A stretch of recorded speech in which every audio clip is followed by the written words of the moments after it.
Hey, I do. we're on. Hey. We're going to do something different today, you guys. I'm feeling this little cowboy thing. It's in the air. It's in the air. Everybody doing this cowboy thing. Whatever this disco ducks music is. Yeah, that's what it is, disco. Little I ducks thought about that before. It's disco music. well, I think it's Get this up and dance. this little daydreaming ducks music. And so, well, hey, everybody. What do you guys know? I'm going to start out with a little something.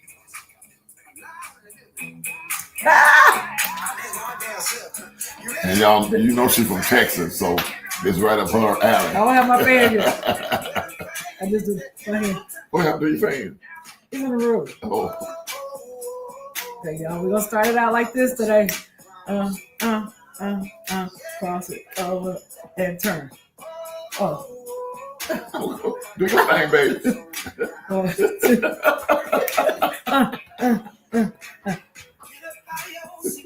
That's how we're going to start it, y'all.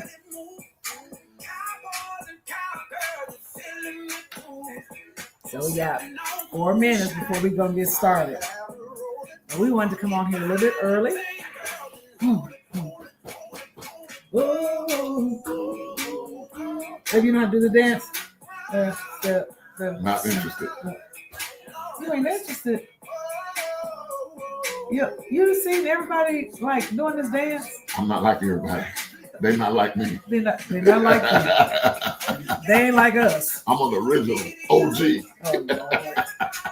Oh, Lord. I always think you the bomb, y'all. You the original OG. Think good about yourself. Be good to yourself. And that's Hey, true. so if you nobody else is thinking nothing of me if I don't think nothing of myself. This is true. So you guys, I got my little cowboy hat on because this past weekend, I had a little fun this weekend.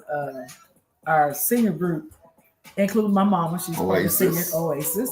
So they had a boots on the ground or country western theme on Saturday. They loved it. They got great pictures on Facebook. Yeah, they know how to do it. Yeah, they do. And so I thought I was going to go to the event.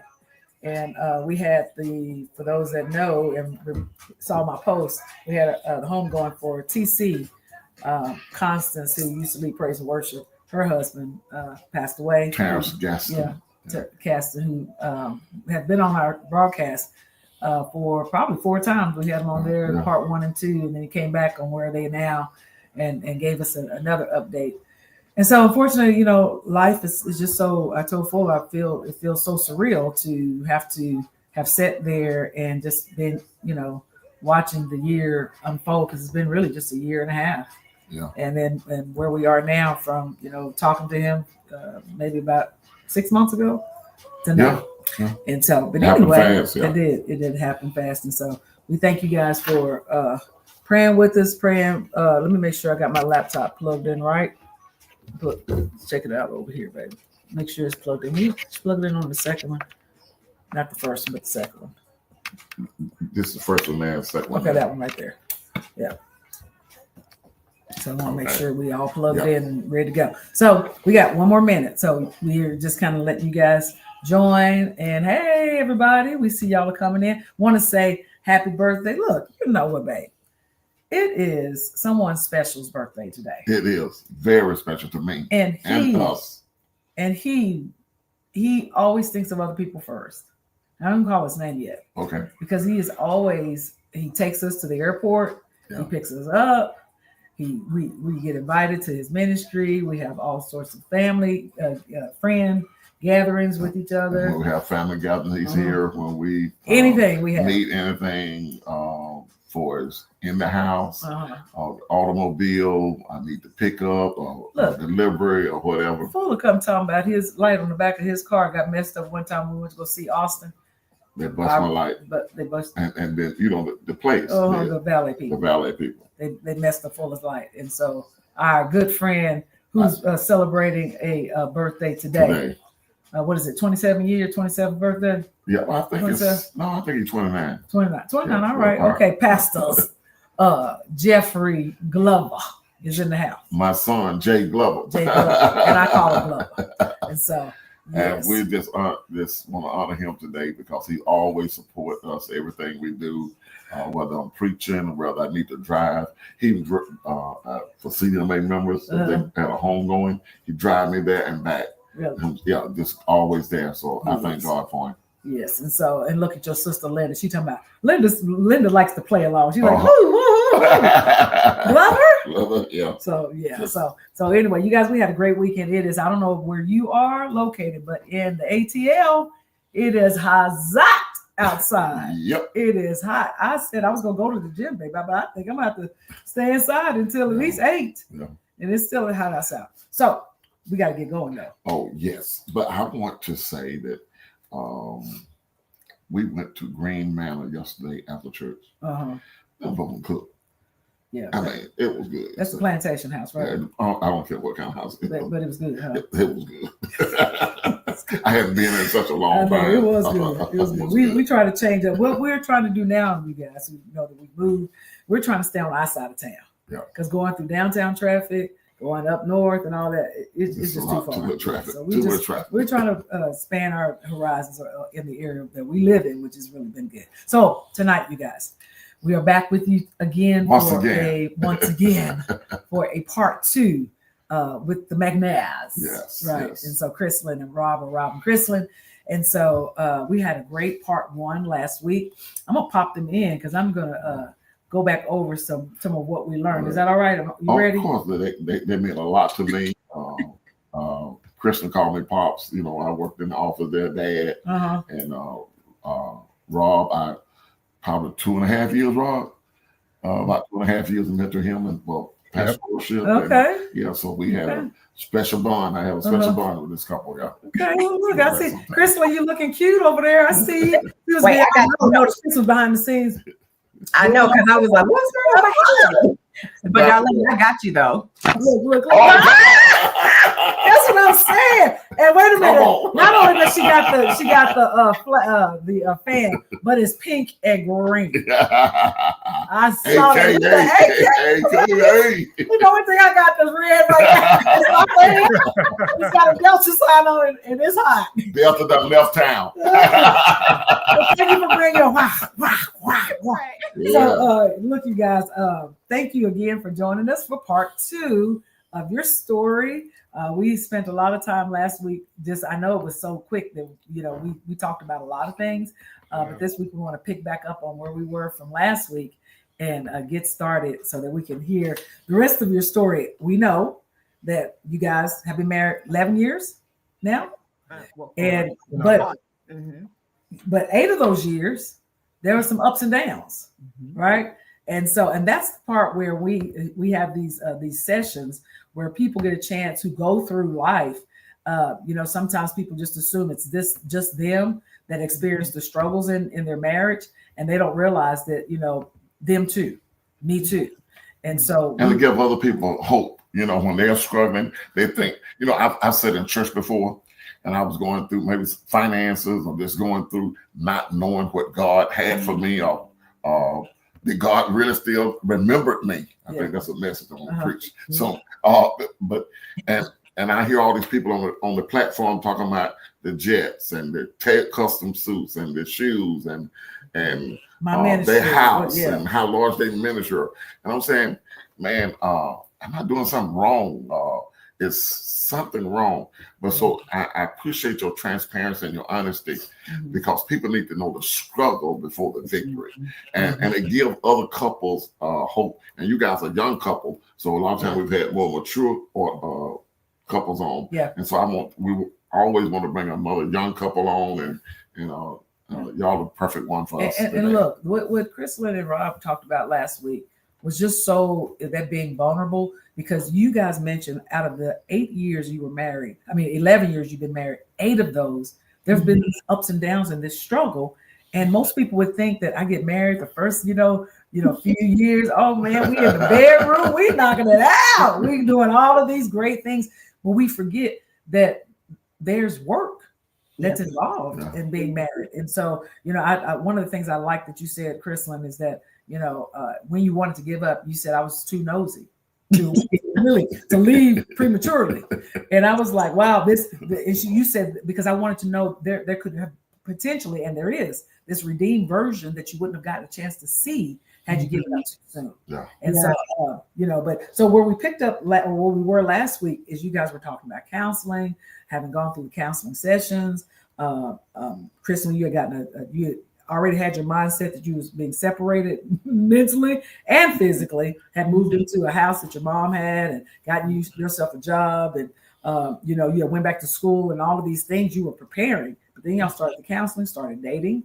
And we want everybody to go back and watch part 1. Yeah. So we can't tell you guys all of what we talked about in part 1. You just did. I did. Yeah. Look, I did AI, didn't I? Yeah, I did a whole AI session in here. Y'all better recognize. Was it Chat GPT? Chat GPT. I use Copilot. That Copilot records some stuff. Y'all better get you some AI. Get you some AI. Right.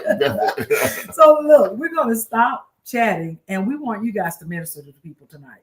Tell them how the things have been going from the counseling to leading up to where things are now, and we'll just kind of sit back and listen in. Yeah. You looking at me like you? Yep. It might get you in trouble, Rob. I know. You set me up. Set me up. All right. So I guess what we can do is in going back to when things started to transition and get better. Like last week, we talked about some of the bad things that just had continued to occur, right? Mm-hmm. And we also talked about, the work that we had to do. We both had to do separately, and we had to do together. And while she was in her space, getting in her mindset of becoming single, I was too. But I also, on the other side, wanted to show that I was serious about us remaining together. And so what the option was, okay, so, we hadn't been in a place where we had purchased a house yet. So that was my ultimate goal, to go ahead and I'm going to purchase a house for my family to move into. Mm-hmm. And so we started that journey looking at houses together. And I think that was a bit of healing as well, because we had the future in mind. Mm-hmm. She wasn't just coming along looking at a house just to be looking at a house or something like that. She had a future. She had a vision in mind of where she wanted to put things, where the kids were going to stay, all of these different things, right? And so fast forward to February 2022 is when we actually moved back in together. So we were separated for 8 months, and we moved back in together. And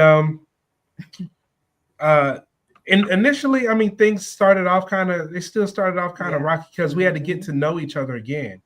That part. But I'll say this, and of course I'll let, Chris can say her side as well. Mm-hmm. But I'll say things were better because we had come this far, purchased this house together, moved in together.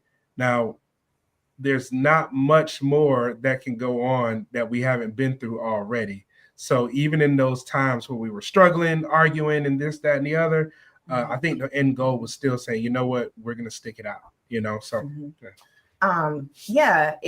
I think it was, for me, it was a faith walk, purchasing the house, because and we kind of talk about it on our podcast in more detail, because the struggle, we don't have enough time, but the struggle right before purchasing a house or even separation was real. We were just watching a clip from our podcast, literally before we logged on here. Mm-hmm. And I was talking about when we were at the point where we were our marriage is broken. This was the exact point where we stepped into separate houses, and or we're pretty much gearing up towards it. And I was pregnant with Kyler, and we were arguing, and I told him I hate him, and I just started bleeding, and we thought we lost Kyler. And so we had to jump in the car, we get rushed to the hospital. And I remember God was like, your marriage is in trouble. We were at the sake of almost losing my child. You know what I mean? And Kyler ended up having to come early and things like that. But it was all the pressure, all the stress. It wasn't just that one argument. So coming from this space of being pastors, getting to this space, it was kind of how on earth was this possible? You know what I mean? We're supposed to be people of faith. We're supposed to be people who are counseling other married couples, counseling other individuals on how to heal and believe God. But here we are, literally not just broken, but broken to the point where it was affecting me, my unborn child, and everything. And that's when we realized we were just toxic. And so I can't say it was just easy, like, oh yeah, we just, went and bought a house. Like it was like, it was heavy forgiveness to even want to be around each other. So going out and wanting to date, it wasn't just okay, let's do this because our counselor said it. It was like, I really don't like you, but I just trying to hold on because I feel like God's saying, don't leave. Mm-hmm. And I want to follow God more than I want to follow my own emotions. And that's hard because I want to be out of here. You know what I mean? Like, I'm tired. I'm stressed. My body's in pain. Constant headaches, constant just frustration. And it's like, this is not the life that God promised me. So this is a mistake. All of this is unnecessary. And it was just like, I had to be intentional about forgiving. So I realized my unforgiveness is what was keeping me in the frustration. And that's what God kept saying. He was like, yeah, you're right. I didn't call you to live this life, but you're holding on to so much. So either you're going to try to press through to move forward by just kind of wiping the slate clean. And Rob called it something. It was something about chess. What did you call it? This example. It was a stalemate. We're moving in a stalemate. And, in the game of chess, there may be one or two moves that you can do. And whenever you do a move, the other person counters, but nobody's going anywhere. And so the stalemate is, all right, the only way we can get past the stalemate is to wipe the slate clean and to start over a new game. No. And then when you start over the new game, the first steps that the pawn has to take one step forward, and that's it. And that's how the new game begins. And that's what we had to do because both of us we're at the end of ourselves. I know she's talked about a lot of the things that how she was feeling as well, but I was feeling the same, just on the other side of things. Every time my phone rang, I could not. Every time I saw her name, I'd be like, "Oh boy, here we go." And she would call sometimes. It would be, I used to do training at work, and I would have classes that would last about a week. And when she would call me before my class, there've been a couple times where I had to tell my manager, I can't work this week because I can't deliver to these folks out here in this, executive space and all of that. And we just got into it like 10 minutes before I'm supposed to start teaching. And so both of us were really at this place where our backs were facing each other. Our backs were facing each other. And we were going in the opposite direction. And so I know she said last week she was too nosy. I think for me, on my side, I didn't ever want to be questioned. Did you do your best? And me say no. Mm-hmm. Did you do your best to keep this thing together? And me say no. Yeah. I wanted, if anybody asked me what happened, and if they asked me, did you do your best? I want to say I absolutely did everything I could. Yeah. Yeah. And so it wasn't a cakewalk. And that's what I just want to make clear, because it seems like, oh, yeah, because I feel like so many testimonies are like that. Like, oh, yeah, we went to therapy and then we bought a house. Praise the Lord. Like, oh, no, it was like blind faith. Like, how on earth is this going to make sense, God? We buying a house together and I still don't like him. And but we're just being obedient, And so in purchasing the house, yes, things were still shaky, but we were so much better. And, I remember like he had started working, in tech, and he was doing good. And I had took on a new role and finished school and did bodybuilding. And, I kind of started finding my thing outside of pastoring, because I think that also became like a weight, because we kind of felt like failures. And then kind of like lost, like, what do we do now? Because this is what we were supposed to do for life. And so this came crumbling because we just couldn't get it together. Oh, we suck, our fault. We, you know what I mean? Yeah. Like, we disappointed God. We, how did this happen? I thought everybody was disappointed. Everybody. We thought the world was disappointed. Honestly, to tell the truth, to go back on that, when we closed our church, and the amount of people that stopped contacting us. Oh, yeah. that stopped inviting us different places. Mm-hmm. You know, there were friends people, friends that we had gained during this time of us pastoring and starting our church. And as soon as we closed, it was just like nobody came call to check on us. I mean, the people that did obviously were our spiritual parents. We talked to you all. There were a few other people that we consider mentors and spiritual fathers and mothers in the faith. But as far as the people that are immediate circle, everybody was gone. That's like grieving. That's like grieving, you know. Yes. And no, that's what it is. It's grieving. Yep. You lost so many friends and stuff. Yep. Friends, church. I mean, so much. So it was like the healing wasn't just our marriage. It was our surroundings. Our life was totally different. Yeah. Did you guys feel a release, like pressure that the church now wasn't there, that you could work on marriage, or you felt like a void because that was kind of your baby also, and now you've lost that? In the beginning it was, but that's why I went to counseling to heal that void, because it was a void. It was a huge void for me, and I knew I couldn't effectively be the wife I needed to be, consistently kind of dealing with depression and rejection and guilt, shame, because no longer pastoring this church. So I went through a year of my own therapy to kind of overcome closing the church, the disappointment, like I say, the guilt, the shame, the feelings of failure, the being a hypocrite, all of those negative emotions, you know, weighed on me. And I dealt with major depression. And in the middle of me going through therapy, we were still going through therapy in our marriage. So it was a void, but it was a void that I was dealing with. And we were also able to work on our marriage at the same time because we knew that was crucial. Yeah. So working on it hand in hand, it's like, it was kind of like this. It was like we were working on our marriage, going through therapy, doing all the things that we needed to do to heal. I was doing what I needed to do to heal. And what came out of that was kind of like finding me again. Do something that you've always wanted to do. And that's kind of how I, you know, it's not about bodybuilding, but it's kind of how I went. Right. That's a relief. It was like, like something different, like step out there and do something you've been scared to do.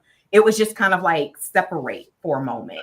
And when I did that, it was like, I don't know, like some type of healing that took place. And that also healed our marriage in turn, because we were dealing with, when we were pastoring the church, that kind of, you know, that real almost like a competitive jealousy, you know, like, oh, people don't come to church.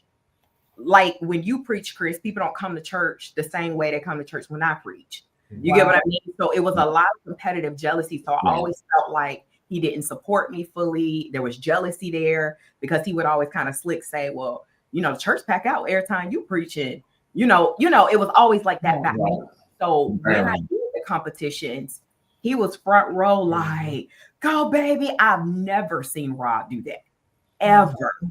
And so it was like a turn of my healing and kind of a pivotal point in healing our marriage, because I saw a side of my husband, the support that I'd never seen before. So it was unorthodox, but it was like, it was needed, you know? Let me ask you this, Chris. Did you have trust issues and insecurities going into the marriage? Because I heard you talk about the trust issue before. Yes, for sure. Well, that's compound. All of this compounded with the church. And it wasn't a failure. That was what you were doing for a season. Because a lot of times God take us through the desert so we can realize what our real calling is. Like Moses, he learned skills when before he went to lead the children of Israel. He learned some skills in the desert, and so when he would let the children of Israel, he knows the terrain. And maybe God is just he hadn't forgotten you. I said earlier, God remembered me. So God remembered you. I have another question. Rob said something that you have to work at it. That means put in the labor. And when I was pastoring, I used to do this once a month, marriage maintenance. I said that you don't need a transmission or a motor. You need the oil change and a tune-up. And I think y'all was the opposite. Y'all need to overhaul. we need a whole new car. Yeah, we need an overhaul for real. Yeah, we needed a whole new car. And it was, I did enter the marriage with insecurity, but and we talked about this before, but I also married Rob because I thought he was safe. Because I had dealt with a dad who, you know, was a rolling stone. You know, I had dad and brothers who were not committed to relationships, whatever. And so what I saw in my family, I didn't want to happen to me. And what I saw happen to my mom, I didn't want to happen to me. So I also married Rob because I thought he was the safe choice, you know. So it was a lot of which wasn't right. Which wasn't right. I called her out on it. It wasn't right. Now. But I called her out on it. She was mad. That was part of our healing process. Yeah. She was mad. And I said, you only married me because you thought I was safe. It was right. Like, you knew I wasn't going to run out on you. You knew this wasn't going to happen. You knew everything I could to take care of you. And so, and I called her out on that one, but that was a big argument right there. But you know, isn't it interesting that in marriage, that with the person that we say that we married and committed to and love, that we can be the most vulnerable and transparent with, that sometimes we can't be honest. You're scared of being honest. And that's the strangest thing. And it's real because in marriages, sometimes you are scared to say certain things to your spouse that you ought to be open and feel very, you know, transparent to be able to say certain things. And we don't always. But people are, when they're afraid, they don't know what your response is going to be. And they're afraid to be totally naked in front of you. Even your spouse? Yeah, at times, yeah. And then you got to choose the timing, you know, because, you know, because I remember, I think I might have said that when I was my late wife, I remember riding downtown Fayetteville one day, and I said, I got something I want to tell you. I don't want to hear no respond. I don't need no mama. I don't need no friend. I just need somebody to listen. That's all. Just to listen. And sometimes that's why you're afraid to talk, because then out of why you don't want it to come back and bite you on the back end. You know why you put it on layaway. Yep. You hold it. You know, like I don't know whether y'all playing bid whist, but y'all play spades. You kind of take that card and stick it up on your head. Stay there to the right moment. And you say, well, you remember when? And throw it down. So that's why especially men don't want to be that open and that honest, because we're afraid that you're gonna challenge our manhood, and that's a challenge. And you know, look, and then Rob said it too, because Rob was like, "Oh man, here she go calling me." Because what happens is, especially when we have a strong woman, because I heard Krislyn talking about, I was taught, you know, as a woman, you don't wait on no man. So we're used to it. I do this with Fuller too. He's like, "Here go, darling." And she got about 100 questions. I told her. So I told her I called her the FBI. She didn't work for them. But that's the thing. That's who we are as women. We investigate. So whatever you say, we're going to listen to it and we're gonna remember it. And we putting all the pieces together. So when Krislyn's calling Rob, he's like, "What's your ass gonna say?" You know I said this the other day. Now, did she gonna come back with something else? And so this constant, and so they get tired of that. Right, ladies, drive them out, or drive them away, or put up a wall. And don't want to talk. Right, because we like to talk. It's the men that don't like to talk. You said you call her FBI. I call her Esquire. He does. Okay. Attorney at law. But Rod said something that I thought was really powerful when he was sharing. You said we look to the future, and that was powerful. That's profound. Even in the midst of Lodabar, being in the middle of Lodabar, you look up and you're looking for the light. You're looking for peace. Yes. You're looking for a better relationship. You want to say anything else about that?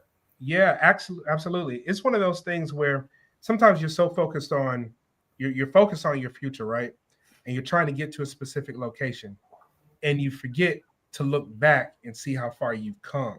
Yeah. Because once you see how far you've come, it's now easier for you to start moving forward and looking forward, because we overcame this, we overcame these 8 years, you know, and if we can overcome these 8 years and we're talking about rebuilding our life together, then we have to look at all of the different things, the potential things that can happen, in purchasing a house, purchasing cars, going on trips, doing things with our family and all those different things. So when we started looking towards the future, I really feel like that really helped us well, because we had looked back and said, man, we overcame all of this together. Yeah.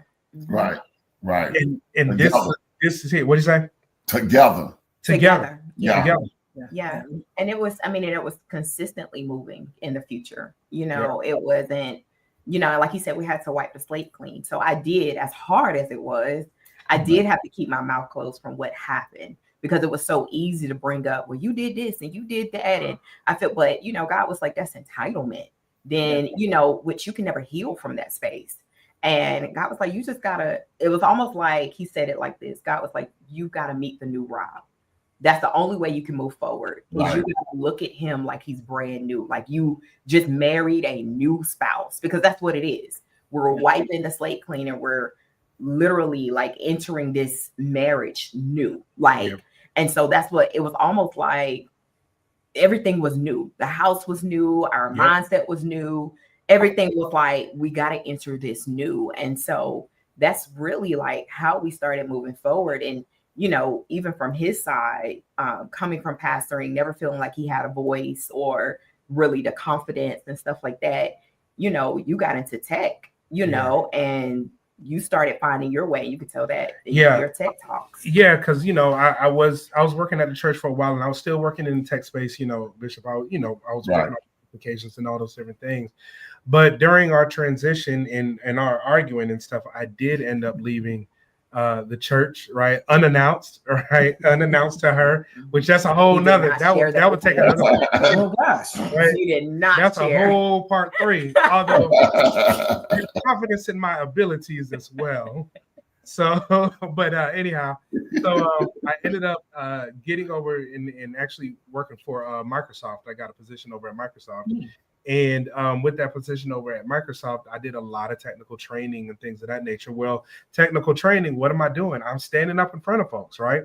I'm delivering folks. I'm leading and I'm teaching folks. So it's like, okay, church did close, but at the same time, I'm still using those gifts and those talents and those things, right, in order to be able to deliver technology to folks. And even some folks will be sitting in my class. They'd be like, man, there's something different about you.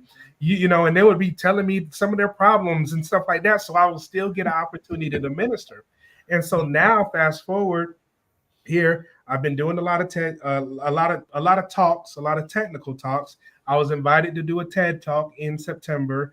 I've been traveling over the country, just doing everything in tech, but it's all still me utilizing the gift that God placed on the inside of me to be able to reach people, to be able to care for people, to be able to see people where they are and help connect the dots for them just in a technical space.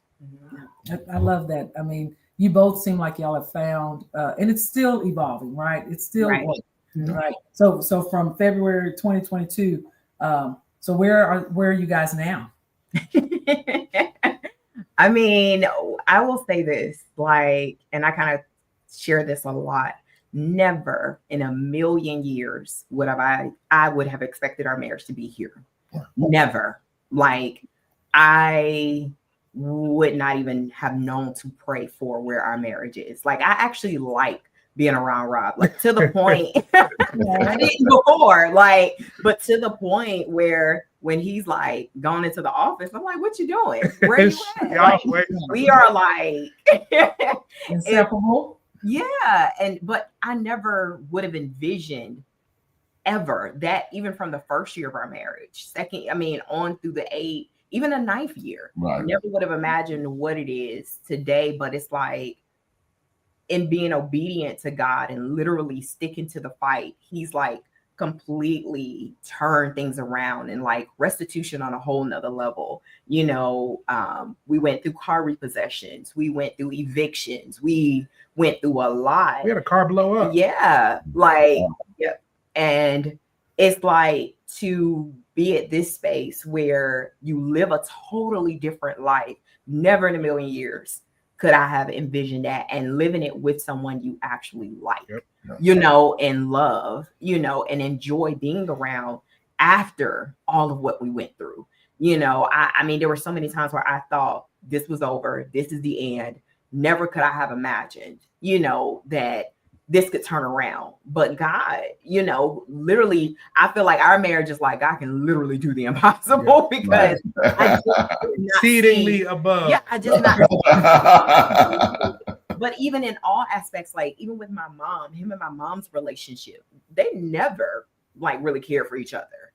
And even now, like that's my ace now. Yeah, it's I mean, like, totally different, all the way around. And so it was really staying true to what God, kind of was instructing us to do. Was it hard?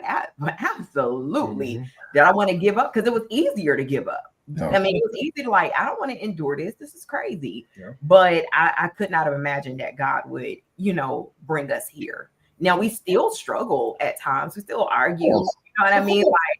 But we communicate. I trust him more. Yeah, it's different. Yeah. And how did you guys end up starting the podcast? What brought that on?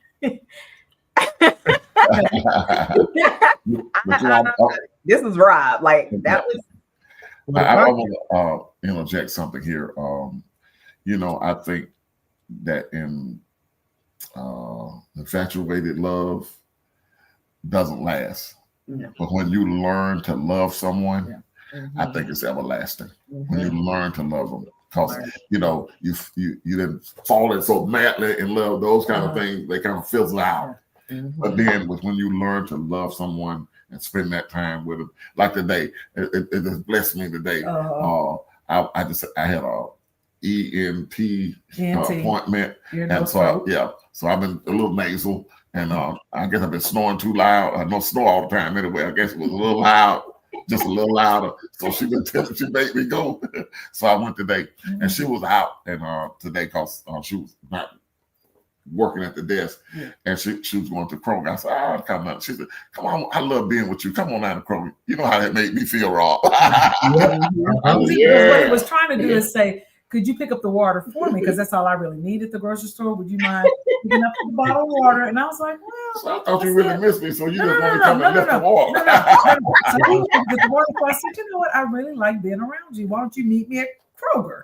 And he was like, yeah, we'll meet up. And so when I was in the frozen food aisle, he walks up behind me and I'm like, oh, hey. And people are standing there and he gives me a kiss. So those are the moments that don't sound like a lot, but they're meaningful. And, wanting to be around the person, even though we could have just met at home and we could have went our separate, or I could have picked up the water, but it was just him being willing to be flexible to meet up. And so those are the moments that we love. So tell us about wait, one more for Rob. How do we go from, this is funny, how do we go from, I remember when Darlene used to call me, or she didn't call, I was looking for the phone. You got a ring on it, but then you look and say, did I miss a call or something? How did we go from there and say, oh Lord, turn the phone down, say, oh Lord, it's her again. Man, how do we go from one to that Lord? Yeah, you're right. And it's one of those things where, you look forward to the call in the very beginning. You don't want to miss the call, right? You want to make sure that this person knows that you're readily available. And then, you get to that point where you have just argued so much. And I just needed a moment. It was like we argued so much. I just felt like she was fishing for an argument. She may not have been, but it was just over and over again. Like, Darlene, what you were saying is like how women like to talk. Like, and Chris, she want to handle something right now. All the time. It's right now. It's like, no, I'm not in that space right now. I'm not mentally there. I'm thinking about other stuff. And you want the answer right now. And so we had to come to an agreement, right? And the agreement is, if it's something that neither one of us want to talk about, we can pause. We'll get back to it. We make sure we do get back to it, whether it's later in the day or a couple of days later, but we don't press the issue, right? Because that was the part where it was a struggle. And I was so happy, like even to this day, now when I see her name again, it's not that she won't. It's like, oh man, there goes my babe. She's calling me. This is the redeemed version. That's right. The redeemed version. Tell us about your podcast. So the podcast, We Chose Us, it came about. Matter of fact, we were in Phoenix, and I felt like God just wanted us to share our struggles of where we were when we were pastoring while we closed. And so initially the name of the podcast was When Pastoring is the Pit Stop, right? Just showing that there's life beyond pastoring for a lot of people who were pastors at one time and decided to step away. And then, through some conversations, we decided, you know what, it's more than just about pastoring. It's about our relationship in full. So the people that are listening that have been through that, they can join along as well. But this is more so about us saying, you know what, no matter what it is, whether it's your job, whether it's pastoring, whether it's other situations, we decided to choose us. And that's why we came to We Chose Us, because we chose us over everything, no matter what. And we chose us when things looked horrible and miserable and like it wasn't going to work out. We chose us, and we still choose us. And as a matter of fact, we call the people that listen, we call them choosers. That's all right. Audience. What were the people that listen to our show? GodFidence? GodFidence. We gotta come up with a name. Then when is the podcast? Podcast actually, it releases every Tuesday. So we just started season 2, episode 3 that comes out tomorrow, right? And that's talking about silent wars that you're fighting with silence. That should be a pretty good one, because we had just gotten out of an argument earlier that day. Yep. So to come and film the podcast, and that's what we do. It was live. We shared it as well, so people can see a raw moment of forgiveness and stuff like that. So you can find us on YouTube at We Chose Us. Yeah, that's good. That's good. Any last thoughts for the GodFidence on tonight? I mean, I guess my last thoughts would be wherever you are, whether that be marriage, whether that just be life, continue to trust God, because we've kind of washed that statement over like a cliche because we hear it so much, but full persuasion in who God is can literally get you, through the most challenging storms. And that's something that I had to learn, because when people be like, oh, you got to trust God. And I'm like, anybody want to hear all that? Like, come on, give me something real. But that's really what got me through, because I didn't know what was on the other side. There was no how-to book on believing that something different could come out of this. So, I took steps, but it did not guarantee a change. It did not guarantee triumph. It did not guarantee transformation. It didn't guarantee anything, but God did. He said, this is what I guarantee for you. And it was my trust in what he promised that got us there, because there was nothing that really provided the evidence that there was going to be something different. And so that would be, my word is to really fully believe God when he says, I got you, and that's the one thing that really caused me to commit to our marriage, because I mean, I ain't have no problem leaving, but but God said, don't leave, so I had to trust him at his word there, even when it looked as if it was never going to work out. Yeah. So Rob, we're going to let you close this out. Well, just GodFidence. I tell you this, whenever you're finding yourself in a struggle with someone you're in a relationship with, this doesn't have to be your spouse. This could be your mother, father, sister, brother, friend, and so on. There's 2 things that need to happen. Definitely, you can examine the situation, but I also feel like you always need to have that self-introspection as well. Where did I go wrong? What is the part that I played?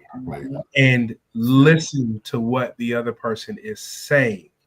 Because a lot of times, a lot of our issues came from we weren't hearing each other. We were both voicing what we didn't like and all these things, but we never listened to each other. But when we took a moment to listen to each other, and then we took a moment also to have self-understanding and self-awareness of where we were. And that actually is probably the thing that really led to us getting back together. So just for everybody that's out there, always think about what the situation is and do some self-introspecting to see what parts you played. Yeah. One thing I learned in my long life is your enemy can be right. The enemy can be right. So, the person you're in love with, they definitely can be right if your enemy can be right. Because they might be your enemy, you might not like them, but they told the truth. It was the truth that you need to look, like you said, Rob. You have to internalize and see what did I do to go wrong? What's my part in this? What part did I play? Man, it's been a pleasure hosting you guys, man. It was just real.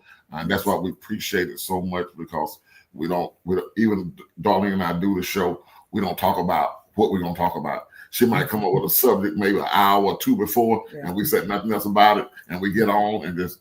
And I think that's what people love about GodFidence, because it's all organic. Yeah. Guys, thank y'all so much. We got thank you. Some music. Wait a minute. Let me see. I hope they don't cuss. Beyonce, I don't know what you about to say. Let me see. Oh, let me turn Beyonce. You don't know what they gonna say. So you guys, thank y'all so much for joining us again. We'll probably sync back up and see where you guys are in like maybe 6 months. Okay. So you can tune back in. Go ahead, but look, Fully really is an OG. He for real be acting like he know the latest. Well, this is not latest, but this how he did it. Alicia Keys. Alicia Keys. Yeah, you're right. Well, I know you. Well, for you to sing it. No. Let me see what she say on the words. Some people have no. Y'all know I can sing these songs now. But look, thank y'all for it. I ain't got you, babe. I ain't got I'm miserable. Where's the kiss? Gotta do the kiss before you time to go. Hey, that's easy now, isn't it? Right. I love you guys. We'll see you on the next rodeo. See you guys later. Look, Pat says, thank you for sharing your story. It was as interesting as it was powerful. May God continue to bless you in every area of your lives. We got so many comments. Thank you. I needed to hear every word of this from Teresa. And then finally, we got one more comment. Many more years added to all the married couples. Thank you guys for joining. Here we go. Come on, Krislyn. Some people want love, but I don't want nothing at all. If it ain't you, baby, I don't know what this word is. Some people want I still want it.